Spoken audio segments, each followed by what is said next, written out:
आणि यानंतर ठाकरेंच्या शिवसेनेचे आमदार आदित्य ठाकरे पत्रकार परिषद घेत आहेत, पाहूया. वाटत असेल राजकीय विषय आहे. अर्थात या आठवड्यात अनेक घडामोडी झाल्यात ज्या चर्चा करण्यासारख्या आहेत. कदाचित जो मी विषय घेत आहे तो तुमच्या हेडलाईन्सवर आला असेल नसेल मला माहिती नाही. याच आठवड्यात आपल्याला आठवत असेल 30 मेला जवळपास 21,000 कोटी आपल्या स्टॉक मार्केटमधून FISनी पुल आउट केलेले आहेत. CBSE असेल, नीट असेल, हे सगळे विषय आहेत. काल परवाकडेच दिल्लीची आग असेल भयानक, ती घडलेली आहे. महागाईवर आमची रोज आंदोलनं सुरू आहेत. आजच पेपरमध्ये आणि सगळ्या बातम्यांमधून आम्ही पाहतोय राजेश मेहता नावाची एक जी व्यक्ती आहे, 15 लाख कोटीचा जवळपास घोटाळाच हेच म्हणावं लागेल आपल्याला. त्याच्यात LICचे 1600 कोटी बुडलेले आहेत. रुपयाची किंमत ढासळत चाललेली आहे. आणि हे सगळं होत असताना साधारणपणे सरकारकडून उत्तर कुठेही येत नाही. पण आजचा जो विषय तो फार महत्त्वाचा घेतलेला आहे मी विषय, कारण आपण इथे येत असताना मुंबईत कधी नाही अशी उष्णता आपल्याला जाणवली असेल. उन्हाळा तर आहेच, समजू शकतो आपण उन्हाळा.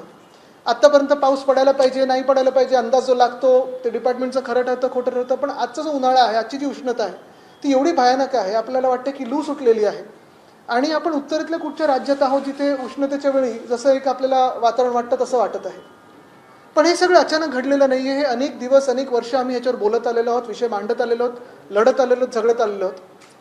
काल परवाकडेच आपण पाहिलं असेल, आम्ही मुंबईतली जी कांदळवनं आहेत 45,000 कापली जातात त्याच्या विरोधात आंदोलन तर केलंच. पण गोराईमध्ये आम्ही जे मॅनग्रोव्ह पार्क केलं त्याचं उद्घाटन करा ह्याच्या मागे लागलं आणि त्याच्यासाठी पण आंदोलन केलं.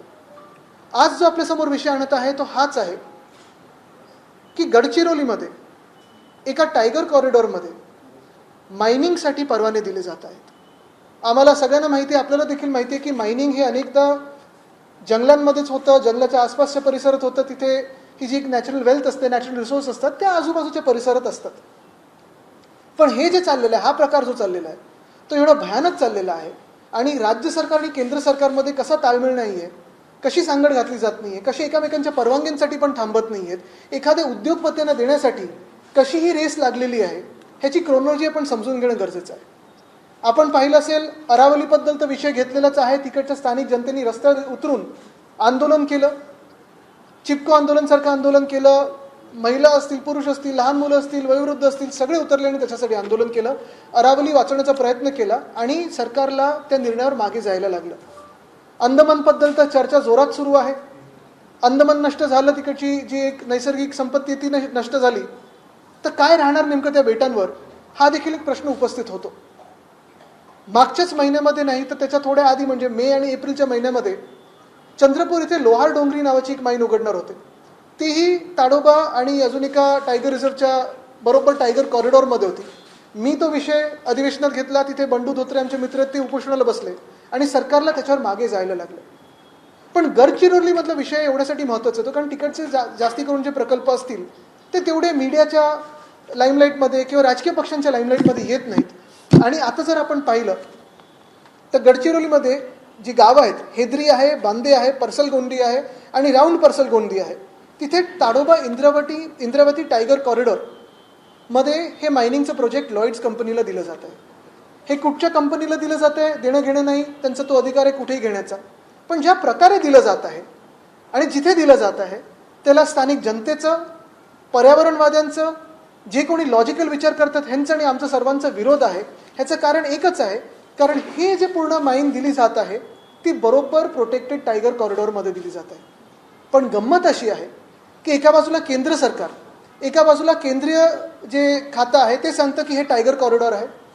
जे नॅशनल टायगर कन्झर्वेशन अथॉरिटी आहे त्यांचं म्हणणं पण हेच आहे की 32 टायगर कॉरिडॉर्स आपले देशातले आणि बाकी सगळीकडे जिथून जिथून टायगर मुव्हमेंट असते किंवा वाईल्ड लाईफ मुव्हमेंट असते त्याला डीम्ड टायगर कॉरिडॉर हे आपण असंच समजतो.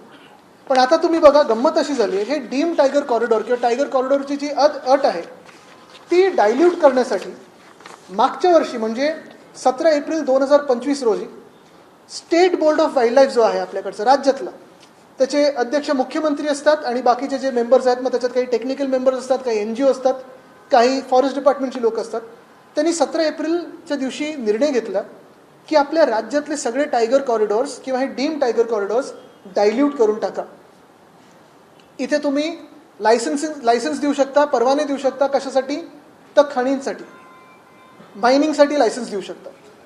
ह्याच निर्णयाच्या विरुद्ध मागच्या जूनमध्ये म्हणजे 2025च्या जूनमध्ये एक PIL झाली कोर्टात त्या PILची अखेरची सुनावणी फेब्रुवारी 2026 12 फेब्रुवारी 2026मध्ये झाली आणि तेव्हापासून आत्तापर्यंत रिझर्व्ह फॉर ऑर्डर आहे. म्हणजे फेब्रुवारी, मार्च, एप्रिल, मे, जून 5 महिने रिझर्व्ह फॉर ऑर्डर आहे. असो, रिझर्व्ह फॉर ऑर्डर असल्यानंतर देखील आपण पाहिलं असेल एखादा विषय जेव्हा रिझर्व्ह फॉर ऑर्डर असतो त्याचा अर्थ हाच असतो की हे सबज्युडिस असतो. सबज्युडिस असताना देखील ह्या 28 तारखेला म्हणजे 28 एप्रिल 2026ला PCCF श्रीनिवास रेड्डी नावाचे आहेत, प्रिन्सिपल कॉन्झर्वेटर ऑफ फॉरेस्ट, त्यांनी पत्र दिलेलं आहे किंवा कारण त्यांना अर्थात विचारलं गेलं